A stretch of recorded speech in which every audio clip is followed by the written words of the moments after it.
मेरे दोबारा जन्म के बाद मैंने सबसे पहले अपने भाइयों और स्कूल ब्यूटी के साथ टैटू बनवाने के लिए लाखों कैश खर्च किए। मेरे भाई ने अपने बाएं हाथ पर नेजा और अपने दाहिने हाथ पर एयरलांग शेन बनवाए। स्कूल ब्यूटी ने 9 हेवंस मिस्टिक मेडन बनवाया और मैंने अपनी छाती पर पंगू को दुनिया बनाते हुए, अपनी पीठ पर 9 ड्रैगन्स को ताबूत खींचते हुए, अपने बाएं पैर पर डोंगुआंग ताई और अपने दाहिने पैर पर Great Sage Equal to Heaven बनवाया। मैंने पहाड़ में गहरे एक छोड़े हुए एयर रेड शेल्टर को खरीदने के लिए 300 मिलियन कैश भी गिरवी रख दिए। सब लोग मुझ पर खर्चीला होने के लिए हंसे, लेकिन उन्हें नहीं पता था कि 20 दिन बाद दुनिया का अंत आ जाएगा।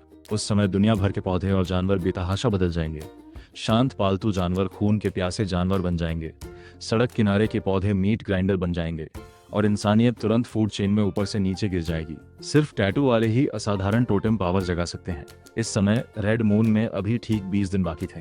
बिना किसी हिचकिचाहट के मैंने अपने प्राइवेट वकील का नंबर डायल किया। अटॉर्नी जान, तुरंत मेरे सारे शेयर, रियल एस्टेट और 1 बिलियन की लग्जरी कारें एक इंटरनेशनल अंडरग्राउंड बैंक में गिरवी रख दो। हाँ सब, मुझे बस कैश चाहिए।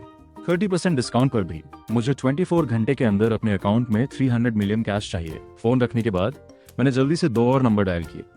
आधे घंटे बाद जियांगजू शहर के सबसे सीक्रेट अंडरग्राउंड टैटू पार्लर में मेरे सबसे अच्छे दोस्त शू शियाओदाओ और जियांगजू यूनिवर्सिटी की जानी मानी अलग थलग कैंपस ब्यूटी जियांग शिनी को मैं वहां खींच लाया।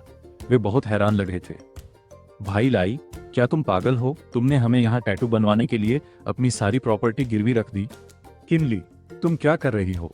अगर तुम झाओ यूकिंग के तुमसे ब्रेकअप करने से परेशान हो तो तुम्हें इस तरह खुद को बेइज्जत करने की जरूरत नहीं है। मैंने उनकी तरफ देखा।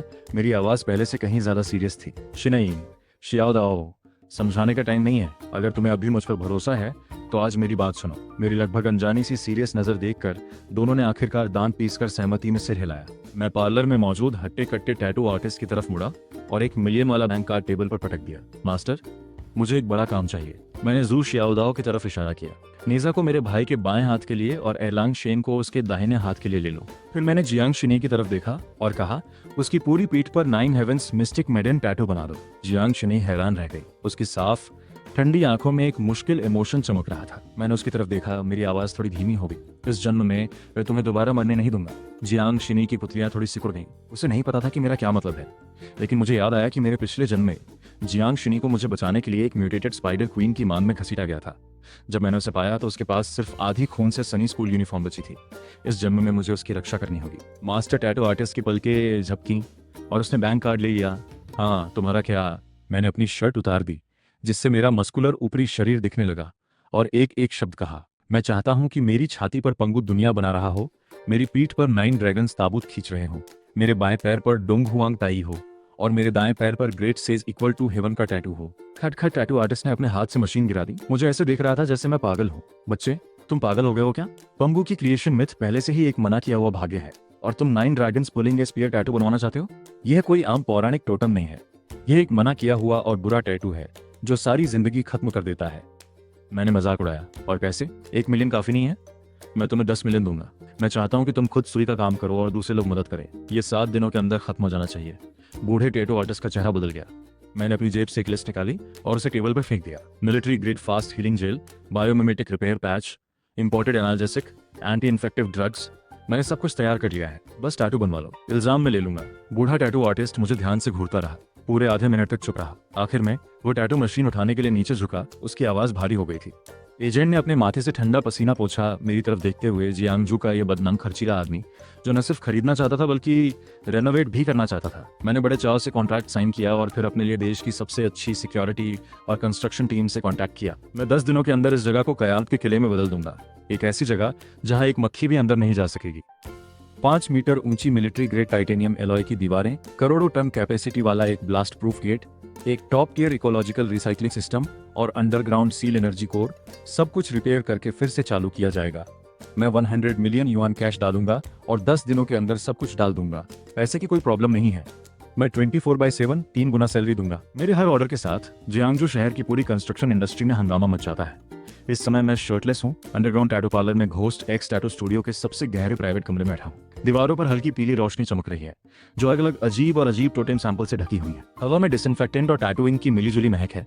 मास्टर घोस्ट एक्स खुद सुई का काम संभाल रहे हैं, जबकि 3 ट्रेनी रंग मिलाकर लाइनें खींचकर और घाव साफ करके मदद कर रहे हैं। मेरी पीठ पर 9 ड्रैगन्स कॉफिन टैटू में पहले काले ड्रैगन की आउटलाइन पूरी हो गई है। ड्रैगन की आंखें पेंट होने से पहले ही एक अजीब सा दबाव महसूस हो रहा है। जू शियाओदाओ मेरे बगल में बैठे थे। उनके बाएं हाथ और नेजा टैटू बना हुआ था जो पहले से ही बन रहा था और वह दर्द से कराह रहे थे। जियांग शिनी बगल वाले एक प्राइवेट कमरे में थी जहां एक महिला tattoo artist 9 heavens mystic maiden की डिटेल्स पर काम कर रही थी। मेरा फोन मेरे पास ही रहा।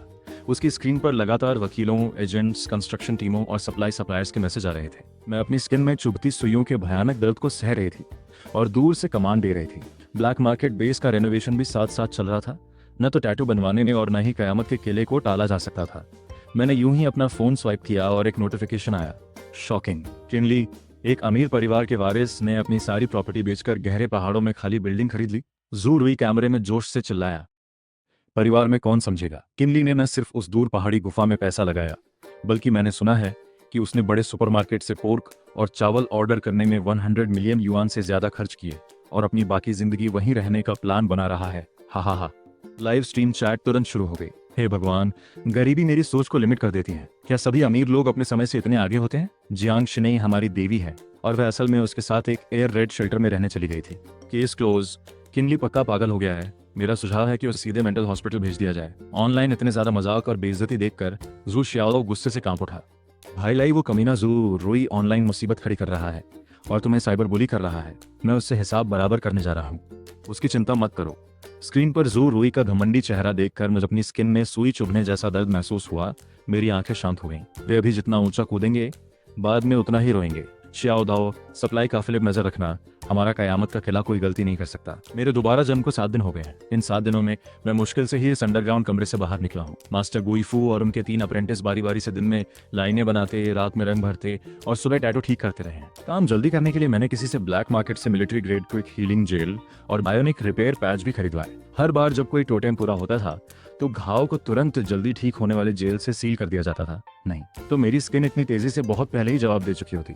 7वीं रात को देर से घोस्ट एक्स टैटू स्टूडियो के सबसे गहरे प्राइवेट कमरे में टैटू मशीन आखिरकार बंद हो गई। जू शियाओदाओ के नेजा और एरलांग शेन 2 दिन पहले ही पूरे हो गए थे और जियांग शिनेई का 9 हेवंस मिस्टिक मेडेन कल ही पूरा हो गया था। जहां तक मेरी बात है, चारों मना किए गए टोटेम आखिरकार पूरे हो गए थे। छाती पंगु दुनिया बना रहा है, पीठ 9 ड्रैगन्स पुलिंग ए कॉफिन, बायां पैर डोंग हुआंग ताई, दायां पैर the Great Sage Equal to Heaven. Master ghost X ने अपने ग्लव्स उतारे, मेरे शरीर पर बने डिजाइन देखे और एक लंबी आ भरी।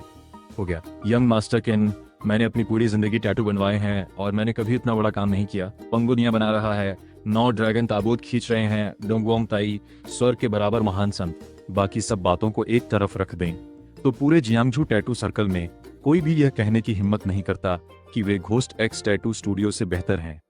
मैं टैटू वाली कुर्सी से उठकर बैठ गया। शीशे में 4 टैबू टोटम मेरी छाती, पीठ और पैरों को ढके हुए थे। हर लाइन तीखी, पुरानी और भारी थी। खासकर 9 ड्रैगन जो मेरी पीठ पर ताबूत खींच रहे थे। 9 काले ड्रैगन मेरी दोनों तरफ लिपटे हुए थे। उनके स्केल्स एक दूसरे पर चढ़े हुए थे। उनकी पूंछ मेरी बनियान के बीच में मिल रही थी। एक पुराना काला ताबूत खींच रहे थे। ताबूत के चारों ओर लाल रंग की जंजीरें लिपटी हुई थी। ये सिर्फ एक टैटू था, फिर भी इसमें एक जबरदस्ती का एहसास था जिसे बताया नहीं जा सकता। जू शियाओदाओ ने मेरे चारों ओर चक्कर लगाया, मुश्किल से निगल रहा था। ये बहुत बेरहम है। अगर मैंने इसे अपनी आंखों से टैटू बना हुआ नहीं देखा होता तो मुझे शक होता कि ये रात में अपने आप हिलता होगा। मैंने टोटेम को ढकने के लिए अपने कपड़े पहन लिए। अभी वे सिर्फ टैटू हैं। वे सच में तब जागेंगे जब लाल चांद नीचे आएगा। 2 घंटे बाद हम जियांगजू शहर के बाहरी इलाके में पहाड़ों में ब्लैक टेन कोडनेम वाले अंडरग्राउंड बेस पर पहुंचे। शुरुआती बदलाव पूरे हो चुके थे। Underground ventilation system, energy core और इकोलॉजिकल सर्कुलेशन सिस्टम सभी को फिर से शुरू कर दिया गया था। अगले 12 दिनों तक मैंने मुश्किल से आराम किया। दिन में मैंने खुद ब्लैक टेन बेस में आखिरी बदलावों की देखरेख की। रात में मैंने 4 मना किए गए टोटेम से होने वाले नुकसान को दबाने के लिए पुनर्जन्म की शक्ति का इस्तेमाल किया। बेस पर लगातार ट्रक सप्लाई पहुंचाई जा रही थी। चावल, आटा, ठंडा मीट, डिब्बाबंद सामान, पीने का पानी, मेडिकल सप्लाई, डीजल फ्यूल, भारी ऑफ रोड गाड़ियां, backup generator, military grade protective suit. मैंने बचने के लिए हर मुमकिन चीज खरीद ली। बाहर सब मुझे पागल समझ रहे थे, लेकिन सिर्फ मुझे पता था कि सभ्य दुनिया के लिए समय खत्म हो रहा है। रेड मून से 1 दिन पहले सप्लाई का आखिरी batch black market base warehouse में पहुंचाया गया था। चावल, आटा, पीने का पानी, डिब्बाबंद सामान, ठंडा मीट, दवा, डीजल फ्यूल, बैकअप जनरेटर और मिलिट्री ग्रेड प्रोटेक्टिव सूट पहाड़ों की तरह ढेर हो गए थे, जिससे 3 मंजिला अंडरग्राउंड वेयरहाउस लगभग पूरी तरह भर गया था। जू शियाओदाओ वेयरहाउस के एंट्रेंस पर खड़ा था। उसकी आंखें यकीन से चौड़ी हो गई थीं। भाई ली, क्या तुम अपनी बाकी जिंदगी यहीं रहने का प्लान बना रहे हो? जियांग शिनेई भी चुपचाप अपने सामने सब कुछ देख रही थी। हालांकि उसे पहले से ही पता था कि मैंने बहुत सारा सप्लाई जमा कर लिया है। फिर भी जब उसने असल में इस अंडरग्राउंड वेयरहाउस को जिंदा रहने के समझ से भरा देखा तो वह भौहें चढ़ाए बिना नहीं रह सकी। मैंने तुरंत जवाब नहीं दिया। मैं बस वेयरहाउस के बीच में गया और धीरे से अपना दाहिना हाथ उठाया। अगले ही पल एक ख्याल के साथ 3 मंजिला ऊंचा और हजारों टन वजनी सप्लाई हवा में गायब हो गई। अंडरग्राउंड वेयरहाउस जो लगभग पूरी तरह से भर गया था, 1 सेकंड में खाली हो गया। जमीन पर सिर्फ भारी सामान के निशान और हवा में डीजल और अनाज की महक रह गई। जू शियाओदाओ वहीं जम गया। उसने पलकें झपकाई, आंखें मली और फिर अचानक वेयरहाउस के बीच में दौड़ा। खाली फर्श पर 3 चक्कर लगाए। हे भगवान! वह तेजी से मुड़कर मेरी तरफ देखा। उसकी आवाज फटी हुई थी। भाई लाई, सामान कहाँ है? उस बड़े वेयरहाउस में वह सारा सामान कहाँ है? मैंने बस पलक झपकाई और हजारों टन सामान गायब हो गया। यह तो मजाकिया है। क्या तुम जादू कर रहे हो? जियांग शिनी का रिएक्शन जू शियाओदाओ जितना ड्रामेटिक नहीं था, लेकिन उसकी हमेशा शांत और संयत रहने वाली आंखें साफ तौर पर अपना आपा खो बैठी। वह धीरे धीरे मेरे पास आई, मेरे दाहिने हाथ को घूर रही थी। मैं एक पल के लिए चुप रहा। इस समय उनसे इसे और छिपाने की कोई जरूरत नहीं थी। रेड मून में 24 घंटे से भी कम समय बचा था। उन्हें सच जानना था। मैंने धीरे धीरे बोलना शुरू किया। यह एक सेमी लिविंग स्पेस था जो मेरे अंदर कुछ खास बदलावों से जुड़ा था। रीबर्थ के बारे में मैंने अभी भी पूरी तरह से समझाया नहीं था। इसलिए नहीं कि मुझे उन पर भरोसा नहीं था, बल्कि इसलिए कि अभी ज्यादा कुछ कहने से उनका साइकोलॉजिकल बोझ और बढ़ जाएगा। कल रात आधी रात को आसमान में चांद खून जैसा लाल हो जाएगा। उसके बाद जमीन से काली धुंध उठकर पूरी दुनिया में फैल जाएगी। सभी पौधे और जानवर बेतहाशा म्यूटेट होंगे। बिल्लियां और कुत्ते आदमखोर मॉन्स्टर बन जाएंगे। पौधे जिंदा जानवरों को खा जाएंगे। शहर कुछ ही घंटों में ऑर्डर खो देंगे और इंसानी सभ्यता रातों रात खत्म हो जाएगी। वेयरहाउस में मौत जैसा सन्नाटा था। जू शियाओदाओ के होंठ हिले। इस बार उसने तुरंत मजाक नहीं किया, क्योंकि हजारों टन सप्लाई के हवा में गायब होने के सीन ने उसके कॉमन सेंस को पूरी तरह से चकनाचूर कर दिया था। जियांग शिनई ने मना ही किया। वह बस मुझे ध्यान से देखती रही। जो तुमने अभी देखा वह एक सबूत है, और तुम्हारे शरीर पर बने टैटू। जियांग शिनई ने अनजाने में उसकी पीठ की तरफ देखा। मैंने आगे कहा, रेड मून एनर्जी लोगों के शरीर पर बने टैटू को एक्टिवेट करेगी, जिससे वे असली टोटेम बन जाएंगे। आम पैटर्न सिर्फ सबसे कम लेवल की फिजिकल ताकत जगा सकते हैं। खतरनाक जानवरों के पैटर्न जानवरों जैसी काबिलियत जगा सकते हैं, और पौराणिक टोटेम असली रूप जगा सकते हैं। टोटेम जितना पुराना और पूरा होगा, उसकी किस्मत उतनी ही मजबूत होगी, और जागने के बाद उसकी ताकत उतनी ही डरावनी होगी। तो तुमने मुझे जिंदा रहने में मदद के लिए अपने शरीर पर नेजा और एरलांग शेन का टैटू बनवाया। तुम्हारी नेजा और एरलांग शेन दोनों टॉप लेवल के पौराणिक टोटेम हैं। जब तक तुम रेड मून की जागृति झेल सकती हो, तुम ज्यादातर जागृत प्राणियों से ज्यादा मजबूत रहोगी। फिर मैंने जियांग शिनई की तरफ देखा। शिनी, तुम्हारी 9 हेवंस मिस्टिक मेडेन एक हाई लेवल फॉर्म है, जिसमें अटैक, डिफेंस, प्यूरिफिकेशन और बैटलफील्ड कोऑर्डिनेशन शामिल है। दुनिया के खत्म होने पर जहरीले जीव, पॉल्यूशन और दिमाग खराब करने वाले जानवर बढ़ जाएंगे, और तुम्हारे टोटम बहुत जरूरी हैं। तो अपना सामान बेचना, ब्लैक मार्केट बेस खरीदना, सप्लाई जमा करना और हमसे टैटू बनवाना, ये सब कोई अचानक लिया गया फैसला नहीं था। तुम्हें पता था कि कुछ बड़ा होने वाला है। हाँ। जियांग शिनी के चेहरे का शौक धीरे धीरे कम हो गया और उसकी जगह टेंशन ने ले ली। जू शियाओदाओ की आंखें भी तुरंत बदल गईं। ये कॉन्वॉय का लाइव वीडियो फीड था। शहर के दक्षिण में पुरानी गली के बाहर एक काली आर्मर्ड वैन आकर रुकी। दरवाजा खुला और काली कॉम्बैट यूनिफॉर्म पहने 2 बॉडीगार्ड एक अधेड़ उम्र के जोड़े को गाड़ी में ले गए। वह आदमी छोटे कद का था। उसकी स्किन सांवली थी और उसके हाथों पर सालों से कारें रिपेयर करने की वजह से ग्रीस के दाग लगे थे। जू शियाओदाओ स्क्रीन को घूर रहा था। उसकी आंखें तुरंत लाल हो गईं। मैंने अपने आंटी और अंकल से पहले ही कांटेक्ट कर लिया था। ये बहाना बनाकर कि ब्लैक मार्केट बेस को मेंटेनेंस और लॉजिस्टिक्स स्टाफ की जरूरत है। उन्हें दुनिया के खत्म होने के बारे में नहीं पता था। उन्हें बस लगा कि मैं उन्हें कुछ दिनों के लिए बेस पर ज्यादा सैलरी वाली नौकरी दे रहा हूँ। कॉन्वॉय 20 मिनट में आ गया। जू शियाओदाओ के होंठ हिल रहे थे, लेकिन वो बहुत देर तक बोल नहीं सका। अपनी पिछली जिंदगी में रेड मून के उतरने के बाद जू शियाओदाओ ने अपने माता पिता को बचाने के लिए शहर के दक्षिण में लौटने की बहुत कोशिश की थी, लेकिन पुरानी गली में बहुत पहले ही म्यूटेटेड चूहे भर गए थे। आखिर में उसे सिर्फ अपने पिता का टूटा हुआ रेंच और अपनी माँ का पुराना एप्रन मिला, जिसे वह फेंकना बर्दाश्त नहीं कर सकती थी। तब से जू शियाओदाओ ने पागलों की तरह म्यूटेटेड जानवरों को तब तक मारा जब तक कि वह जानवरों के झुंड में मर नहीं गया। इस जन्म में मैं उन्हें वह दर्द दोबारा महसूस नहीं करने दूंगा। मैंने उसके कंधे पर थपथपाया। चिंता मत करो, मैं इस जन्म में तुम्हारे आंटी और अंकल का ख्याल रखूंगा। जू शियाओदाओ ने अपना सिर नीचे कर लिया। उसके कंधे थोड़े कांप रहे थे। काफी देर बाद उसने अपना सिर उठाया। उसकी आंखें लाल थीं और कहा, भाई ली, थैंक यू। मैं मुस्कुराया। जियांग शिनी चुपचाप ये सीन देखती रही। फिर एक पल बाद धीरे से पूछा, जियांग चिंगयुआन ड्रैगन किंगडम के एनर्जी रिसर्च इंस्टीट्यूट में एक एकेडमिशियन को आधे महीने पहले मिलिट्री ने एक top level core energy project में हिस्सा लेने के लिए क्योटो अंडरग्राउंड बेस में घसीटा था।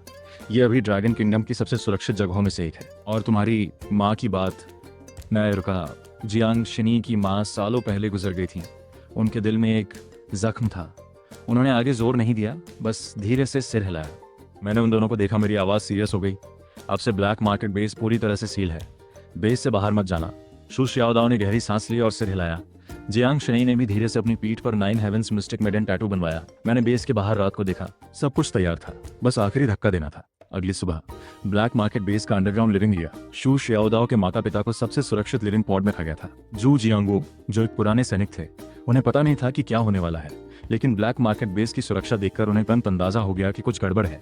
उन्होंने ज्यादा सवाल नहीं पूछे, बस जू शियाओदाओ के कंधे पर थपथपाया और कहा, प्रेसिडेंट किन के पीछे चलो और अच्छा काम करो। ली गुइलान पूरी सुबह किचन में बिजी थे, हमारे लिए पकौड़े बनाने में लगे हुए थे। जू शियाओदाओ ने तब तक खाया जब तक उनकी आंखें लाल नहीं हो गईं, लेकिन वह फिर भी मुस्कुरा रहे थे। तबाही से पहले घर का बना गर्मा गर्म खाना खा पाना कई लोगों की आखिरी उम्मीद थी। कल रात मैंने अपनी रहने की जगह में आखिरी सामान जमा कर लिया था और ब्लैक मार्केट बेस का आखिरी 10 टन का टाइटेनियम अलॉय गेट सुबह सुबह पूरी तरह से बंद कर दिया गया था। पूरा अंडरग्राउंड खिला रोशन था और कई सालों से सील किया हुआ अंडरग्राउंड एनर्जी कोर पूरी तरह से काम कर रहा था। मॉनिटरिंग स्क्रीन पर बाहर की दुनिया का 360 डिग्री व्यू दिख रहा था। जू शियाओदाओ मॉनिटर के पास पकौड़े का कटोरा पकड़े बैठी थी, जबकि जियांग शनी बड़ी स्क्रीन के सामने खड़ी होकर बाहरी डिफेंस सिस्टम चेक कर रही थी।